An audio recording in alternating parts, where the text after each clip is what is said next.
Hey everyone, welcome to the Sunday Rumble, number 18, Community Chat. With us here today, we have Balana from Cake. We have Von Zinkington from the Bully Boys. We have Byron Cavendish and Feast on Thrones from the Gents. And we have Matisamo and Zuka Ezrai from the Mad Hatters. Good to have you all here. Hello. All right, hello everyone. Right, okay, let's get things started with the first match of the night, and that was the Bully Boys versus the Mad Hatters. Yep. Now, that first game, Zink, there were some connection issues there. Yeah, just a little bit. Can you talk us through what was kind of happening in that first game? Well, there's a bit of a communication issue between myself and Reth early on. Which sort of led to a bit of lack of teamwork. We also had a bit of a mini heated discussion about the loadout on our ship with our gunner. I see. Yeah, no, I think in the long term he is correct, but mistakes. What happened with Reth and Psycho partway through there was I think Reth's PC blue screened or something along those lines. Yeah. And then Psychonaut, I don't know what was quite going on with him, but he was dropping in and out of Mumble the entire time. So we had to employ the aid of Darius. Shortly after that. But yeah, no, I mean the first game we played pretty gosh darn awful. It was, yeah. I'm not going to sugarcoat that one. So you and Ref hadn't quite clicked yet. Oh yeah, we're getting there. Okay. Well, I mean, to be honest, I've only flown with them 3 other times, so. Okay then. All right. Well, so yeah, that was your first competitive game as a captain. What was that like for you? Second. I did one in the 3-man Sunday Rumble. Oh, which, yeah, the exhibition one, yeah. Yeah, that didn't go all that well either, but... Yeah. Okay. But, that was good. Yeah, it's good. Okay, well, Zuka and Matty, Yes. yeah, thank you for waiting for Ref. Well, right at the beginning, I didn't see the message for like 30 seconds, and the crew's like, "Jet, stop!" Yeah. Just stop. I slammed Kerosene on through reverse until we were stopped. I was like, "What?" Yeah. I especially remembering asking Fox, I'm like, "What?" He's like, "Check the chat." I was like, "Oh God." Well, I mean, we're still firing on him too, and I was like, "Okay, stop." I mean, I don't think there's much to talk about, kind of tactically. In that game, it was basically just you picking apart the, Yeah, a lot of they had a decent build because that goldfish got really close to us and scared the crap out of us in the first engagement. I was like, "Oh my God." I think when they spawned kind of on the south together, it was like they almost managed to get on your bad side, but then Ref disconnected and started bouncing around the mountain. Yeah. So that kind of foiled that. Yeah. Yeah. Well, I think if they'd been able to stay in that position, me and Maddie would have been forced to move in, and they could have had a drop on us because Maddie can't turn very easily around corners. But anyway, I think the second game was much more interesting. Because that actually, everyone was connected, everyone was clicked at that point. Yeah. So yeah, Zink, how did you sort of recombobulate yourself and go into Canyon Ambush with Ref? Well, we decided that we're not going to be able to play long range, especially not on canyons. Canyons being with all the clouds and the tight turns. We decided we had to go a bit more aggressive, bit closer range builds. So we ended up on the I think it was a Lenderfish and the Hwatcherfish. Hwatcherfish. It was a Hwatcherfish, yeah, and the Metamidian. And from there, it was just sort of I sort of followed Breath's lead on the most part. We sort of, I don't know, just keep low. I got underneath the Mobula without quite realizing it. At the very beginning of the game, you charged into that canyon, actually quite far ahead of Ref, and right underneath the Mobula, and I thought at that point you made a horrible mistake, but somehow you actually won that engagement. Yeah, no. What was that was discussed- Suka's fault. Yeah. That was Suka's fault. He was busy admiring his own name. Oh, God, we'll get to what happened on my ship. No, keep going. Yeah, no, was it no myself? Reth said he was going on the west, and by which point I'd already gone a bit too far to go west. So I thought, okay, I'll just go west at next opportunity. Next thing I know, there's a Mobula slightly above me, and I'm not spotted, so I'm happy with that. So yeah, managed to get the turn in, take out the Mobula fairly quickly, take out the Junker, and yeah, it was okay. But so yeah, but I mean that went well, but there was a point where Zuka and Matty, you came over that canyon and you caught that pyramid, the Glaswegian handshake just right on the tail.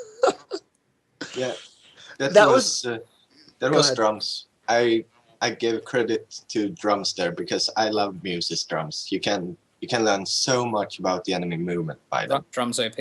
Yeah, they're so up. Well, because I'm sitting there just flying behind Maddie. He's like, you know what? We're going over the canyon. I was like, are you sure you don't want to just go around? He's like, no, we'll make it. And I was like, I'm bouncing off the ceiling here. I'm not going to make it. He's like, we're going to make it. We're going to make it. And then we come flying over. My crew just screams, they're right there. Yeah. We thought we were certain you're on the other side, and we're about to go around at that very point. Yeah. And then suddenly you're above us. Yeah, because I had a feeling we were doing Ring Around the Rosie again. Yeah. And I'm watching right now. That's exactly what we're doing. The thing that happened there was when we moved down southwest, I think it was, the drums stopped. So we knew you hadn't gone in that particular direction. So ruled out like most of the map. So then when we swung around going northeast, the drums started and you could pretty easily give an approximate position of where you are. So Yeah. I took a guess. We go out over the canyon. It worked. I'm pretty happy with that. Enough drums. Yeah. That's too good. So yeah, that last engagement, I think you took a bad bounce, didn't you, Zink? Yeah. When we decided we're gonna do as we saw previously and go over the top, which was gonna work fine, except I didn't quite hold my height for long enough, so I took a bad bounce and turned off arc on the Mobula. So I had to sort of put the hydrogen back on again just to get myself unstuck. But from there, everything sort of went pseudo swimmingly. It would have been fine had I not screwed up, but you know.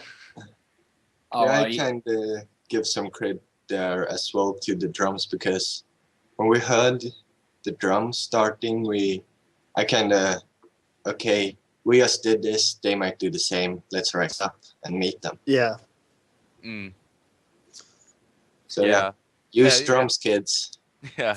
But don't do drugs. We could hear the drums, we were fairly certain you were on the other side, we just thought we would give it a shot, and it would have probably worked very well had I not just lost my height halfway through it. Yeah. So yeah, I mean, you know, learning experiences. Yeah. But yeah, so anyway, the Mad Hatters won that game, which brings us on to game B, which was Cake versus the Gents. Now, I wanted to ask B'Elanna, do you know what the reasoning was behind the unconventional lumberfish squid combination? The way I see it was I woke up 5 minutes too late to the actual rumble, which was unfortunate because I'm kind of supposed to bring the people into crew formation. So that was already done, thank God. I was immediately drafted onto a ship which had a lumberjack and 2 flare guns on the side. And I was like, okay, we're doing this, apparently. I have no idea if there was any reasoning behind it, but if it was very, very Cake, I think, because there's a lot of stacks of flames coming from a flare gun. Absolutely, yes. I like it.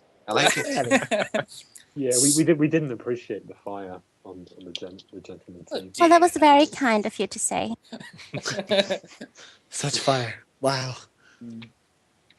Yeah, I noticed there was no incendiary ammo on the whole Cake team. I think you need to get that sorted. Yeah, I'll flock the ones responsible. Right. Okay, well... Then pour sauce in their wounds. So, Byron, Yeah. and Feast, I mean, you can't have been... What was your reaction to this build, this squid goldfish build? Well, we looked at it and we said, okay, if the lumberjack is to be effective, it needs to stay far away, and so they can't hold formation at all. If one ship is going to be ineffective if they try to hold formation, so our idea was just to keep that lumberjack down, keep it completely nullified, force the squid to come to us, and then pick the squid apart and leave the lumberjack by himself, and then kill him after the squid. And that's basically what happened, I think. Yep. I think so. Right at the beginning was actually the worrying parts when the lumberfish was very well positioned and the squid sort of disappeared into the clouds. Yeah. And we were like, oh crap, here it goes. But we managed to close ground on the lumberjack, the lumberfish quite quickly. Yeah, thanks for that. I think the squid was expecting to sneak up on us a lot more than it did, but I was watching my 6 with the junker. I have very clear sight, so I was aware of its movements. As soon as I saw it, we switched everything right to it immediately. Okay. Any more comments about that game, or it's just? We were very excited to use our Hades Banshee against Cake because we wanted to give them fire. Hades I shots. appreciated that greatly. Like I was like, I'm dying, but at least it's by Hades Banshee. I got to say, sometimes that squid was going quite fast, and it's not a big target, but those Hades shots were hooking in really well. Kalen is amazing on the Hades. I'm convinced he's the best Hades gunner in the game. Yeah, I noticed Kalen wasn't wearing a top hat in the first game. He was conspicuous. Well, I punished him. I gave him a little bit of a beating, and then he got it later on. Good, right. Okay, so that brings us conveniently on to the next game, which was Duel at Dawn. Now, this time, Cake mixed things up a bit with a Hades Flak Pyrrha and a all arts featuring Mobula. So featuring Merc Mobula. So B'Elanna, do you have any input about that, or is it kind of a I don't really know what we were thinking kind of thing again? I have no idea. People were completely trying to restructure and trying to say, okay, good, we have to come up with a plan now. Let's do this. And Zyam is a very enthusiastic pilot, and he tries to conquer seeing the builds. When he finds good conquers, but it's often something he has not tried yet a lot. So it's something very new that he confronted himself with, and I think he did quite well for that. Yeah, I mean, it definitely seems like Cake likes to try something new every time, whereas the gents normally... It's just another game for us, actually. Like, it's an opportunity to get together, and we're actually making an appointment. There's no real, there's no difference in the scrim or a competitive play for us. We're just here to have fun. It's all about having fun. That's fair enough. Yeah. I thought that mostly Artemis Mobula was pretty cool, actually. Yeah. So I thought so too. Yeah, and the flak and the Hades was pretty cool as well, except sometimes the flak was exploding a little bit short. Yeah, I thought it too. But what are you going to do? So, Byron and Feast, how did you counter the Cake's build? Oh, well, our reaction was, okay, this is kind of like what happened with Deadpool when we played him, where he got a little frustrated with our build and tried to copy it and use it against us. But, we just figured, hey, it's not about the build so much as the training. We should be all right. And just went with our normal tactics. If we see Merc, we're going to focus the Merc down. That's our new kind of go-to strategy. Is as long as we keep that Merc down, we can win the attrition. All right, so just try, true, tested strategy. Yeah. All right then. Yeah, we obviously we've built a reputation around sniping, and we we're very confident in the skills of all our crewmates that we can consistently put a lot of fire down on the enemy, and I think our chaps did a good job. I mean, sniping has changed though, and I think probably for the better on the whole. It's more interesting watching kind of Mercs and Artemises than it is kind of watching Galleons pull down a cover and exchanging Merc fire. It's a lot more intense because there's always the rebuild, the cycling of guns. There's a lot of intricacies to it on the ship level. Yeah. The Lumberjack's not dead. You hadn't seen the Mobula from the Gents, or at least Byron and I's team yet, but the Galleon will make an appearance. I'm determined. I love that shit. It's not dead, but it's not as scary as it used to be. Now the Artemis is as powerful as it is. Yes. I've seen that. The miniguns have become more powerful than the main guns, actually. Yeah. Yeah, sadly. I'd agree with that. Okay, well, on that sobering note, that brings us on to the finals, which was the Mad Hatters versus the Gents. The main team of the gentlemen, or the first team of the gentlemen, to be politically correct. Team A and Team 1. Team Alpha. Okay, right. Now, so this is a rematch from from last week's Sunday Rumble. Byron and Feast, did you feel the pressure to beat the Mad Hatters and put them in their place a bit? Not particularly. I mean, we play all the time. It's just back and forth, but we don't really feel pressured, I think. Not really, but the onus was definitely on us this week to pull something out of the bag. And we practiced a little bit with the Mobula previously in the dev app for a couple of hours, and that turned out to be an interesting way to beat our previously unbeatable compadres in their Mobula. Yeah, the first match was pretty much almost a mirror matchup, wasn't it? Yeah. It's pretty close, yeah. So how do you? I mean, what's the thought process going into a mirror matchup on a sprawling, wide open map like Dunes? It more or less came down to who saw who first. Yeah. Well, yeah. In those battles, the first priority or the first real engagement is the Merc versus the Merc because they have more range over the Artemises. So it's more about trying to get your Merc on their Merc, and then you can actually start to do some more damage to other parts of the ships, while you close in with your Artemises.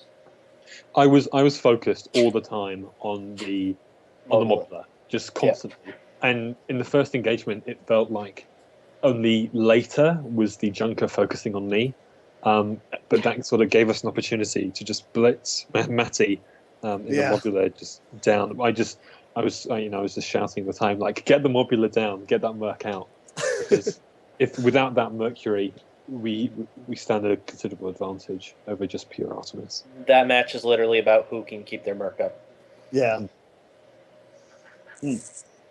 All right then. Well, you did end up sort of fighting in those ribs a bit, and there was such an incredible moment when it was the Gents Mobula.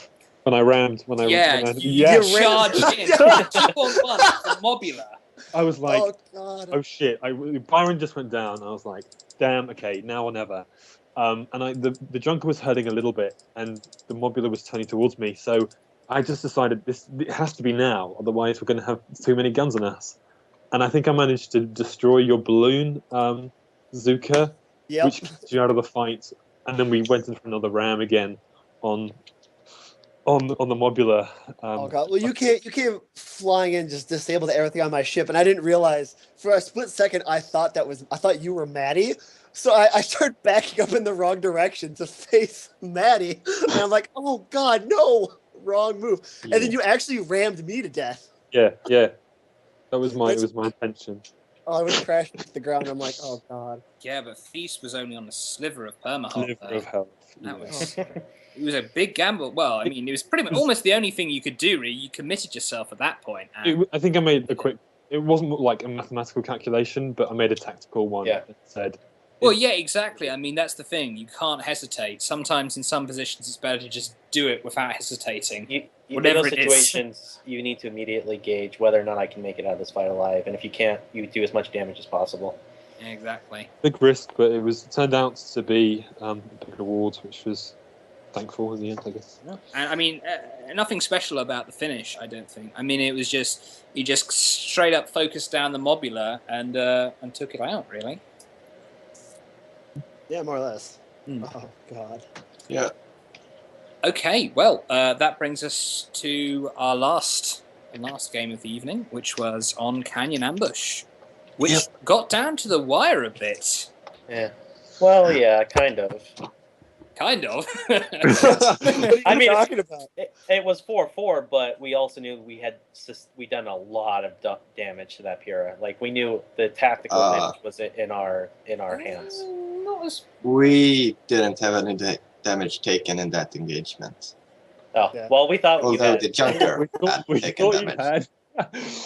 We were like, oh yeah, the Pyrrha's taken substantial health. But yeah, damage. it's actually I expected it. If anyone was going to get killed in that final engagement, it was going to be the Pyrrha, but it was Zuka. Yeah, Well- I biffed it and it smashed into a wall. I think you stuck your head out from above the parapet just like a little bit too long while the Pyrrha Yep. was sneaking up. Yep, just enough. Correct me if I'm wrong. You were trying in the finish of the match. You were trying to kind of poke your head out, distract them. The fact that the Pyrrha was sneaking through the clouds, right? I was trying to peek out just enough so that only the junker had an angle on me. That way that the mobula couldn't hit me. But then I got snagged on a wall and ended up moving forward. Oh, that's too- what happened. Too far. Yeah, I was up against the wall, so I made a split decision. I was like, okay, I gotta get my front gun back in arc, and it pushed me just far enough that both of them were nailing me. So yeah, it's kind of awkward. So you have to kind of get that diagonal arc for the Artemis at the same time. Yep. You've got to cover fire around the bend. Yeah, it's tricky. I've got to have eyes in the back of your head, pretty much. Oh yeah. But yeah, I mean, Admittedly, my positioning was pretty terrible, rough against the wall the whole time. That was actually the second time I crashed in that match. But yeah, so I'm trying to think of other moments in that match. It was amazing. I recall because we were actually fighting each other in the canyons. I mean, we were expecting a pitched kind of sniper. Well, I mean, Well, not so much of that Pyramidion, but when we're playing Yeah. each other, we need to do unexpected things because we can't do the norm. It'll just be countered too easily. Yeah. I remember I kept sticking out just far enough. They disabled my engines. I'd coast back into cover. I mean, Also, I've noticed on the dev app that with the new canyon spawns, the blue side spawns really close into the center, like Really? way Yeah. closer. oh Yeah. yeah, I remember there was a moment when you'd gone a bit too far forward Yeah. with the mobula, and then like the Pyrrha just spawned right in front of the mobula and just charged it. I Yeah. just went, Yeah. oh, you know. That was Um, scary. It was very scary. I didn't expect the spawn to be so far up, but I guess Yeah. that's a learning experience for everyone, and Yeah. we won't make the same Definitely. mistake again next week. Yeah, spawns caught me off guard a lot. Yeah, same. I mean, what do you think of the dev app spawns versus the current spawns? Better. They're a Definitely. huge improvement, but it still needs a lot of work. Yeah. Yeah, it It's- needs an it's in- awful it's lot of infi- work.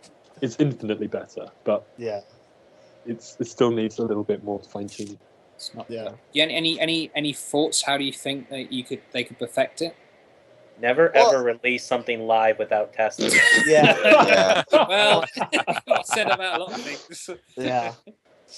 I suppose our biggest gripe was that you could spawn so close to the engagement.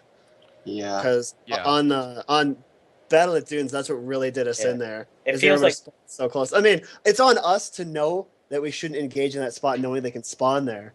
But that just took that's what took me completely off my. That's in the that only thing engagement. that worries me is that kind of the side spawning Yeah. It can penalize aggressive play quite a lot if you're going deeply into enemy territory. Well, and it really throws off like just kind of the meta like of repair, because what happened there is they spawned so consistently, so close to us that we never got a chance to get our stuff back up.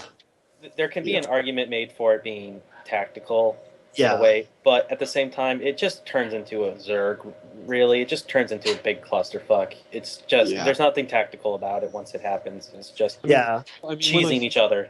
When I spawned really close, that could have gone, one more second. If Icicle was a second later on that whole rebuild, that would have gone. The fight would have gone the complete other direction. Oh, yeah. Byron would have meat grinded as well. So it's like they can pay off, but also be cheesy and give you a feeling. Yeah. So I still think it's undecided. an improvement on the old system though, like where Duel at Dawn Yeah. would have people randomly spawning 300 meters in front of you or something. Yeah, I remember one time I was in a match with Sky Invading Rhinos, and Gilder had just gone down, and I spawned between both of the rhinos. It's like, no, this is the place I do not want to spawn. I don't want to be here. I don't want to be here. Get me out! Get me out! Get me out! Get me Somebody out! get Get me out! adult. Yeah. I like the fact that I could choose not to spawn there now. Anyway, but anyway, yes. Before we get too off topic, yes, you've had a good chat about all the matches that took place tonight. This is the wrapping up portion. Where any final shout outs anyone wants to make? Yeah, Byron, why did you actually call your ship Overcatch? Psychological warfare. Oh my god. I know you're very jealous that we chose Overwatch over you, but you have to get over that, and we'll always be friends. We're very spiteful. We can't help it. Oh wow, the front zoning. Byron's just mad because she chose the Hatters. We're just a jealous people. That's all. I know, but Overwatch protects us, and we inspire them, and you have to let go. I'm gonna have fun watching the stream to see how badly Brick messed up the two Lusties. I actually didn't. I didn't fuck up that. I fucked a few other things up, but I didn't fuck that. It was brought up at the beginning of the Canyons match with BFS. What the hell I was doing? The crew discovered that hey, it'll be really funny if we all change our names to something Zuka. I start the game. Go on. The first 3 minutes was just me trying to figure out who was who. Like I had a massive confusion, and we're all laughing so hard, and then we got jumped by BFS. We're like, "Oh God, guys, back to the game." But also I wanted to ask Matty, when you called your ship Scat, that was Scat as in jazz riffing. That kind of Scat. It wasn't anything else. So no. I was not aware of its more sexual. That was not my intention. And I'm not even anything at all. I'm not even sure you can really call that sexual. That is. Whatever. It's just not quite right. It was not intended that way. There was a moment. I was not aware of that meaning of it. It was like in the type of music. There was a moment of about 20 face palms on our TeamSpeak as we just went, oh God, I hope he just means jazz. Yeah. Oh my God. Any final closing thoughts here, guys? Shout out to Rathburn because he couldn't calm me. His voice is a bit shot. Rathburn! Like, how much were you guys talking about Rathburn on stream? Because every time I sort of unmuted in between matches, it's just Rathburn this, Rathburn that. Oh, God. Someone felt unloved. I know. Brick, I thought we had something special. Yeah, I Brick. talked about you as well. But I didn't hear that, did I? No. Oh. That was Rathburn. Oh. Rathburn But this. fine, I'll give you some love privately later. Oh. Anyway. Oh my! I'll front my bedchamber for this one. Brick, can I ask, is there a Sunday Rumble next week with its proximity to Christmas and like the festive holiday? Well, you'd have to ask Mr. Producer about that. I'm just the talking head, me and Papa. You're the charisma. You're the whole show, Greg. Don't be yourself. I'm the face. I'm not the behind-the-scenes guy. I'm not the management. Can I just give a special shout out to Kirk and Zion for letting me be here? That's so nice of them that they just logged off after the Rumble, leaving an engineer to talk about the tactical going on of a match. Balana, don't worry, I'm an engineer, but I had to fly. The hull went Yeah, down. me too. Then I rebuilt me it. too. Then the main gun went down, and then I rebuilt it. Then the hull went down, built it. Lana, I It forgot was- to tell you, Ah, Byron had me lock them up in the pleasure dungeon. all right. Well, Makes sense. anyway, on that note, on that note, Oh my. Shot. Oh dear. This has been Sunday Rumble number 18. Thank you everyone for coming to Community Chat. Thanks for all the teams participating. Thank you in particular, Balana, for coming on to talk. It was a pleasure. Yes, and yes, it's been great. Hope to see you all next week. This Kirk says, "Oh God, please help me." Sunday Rumble Community Chat number 18.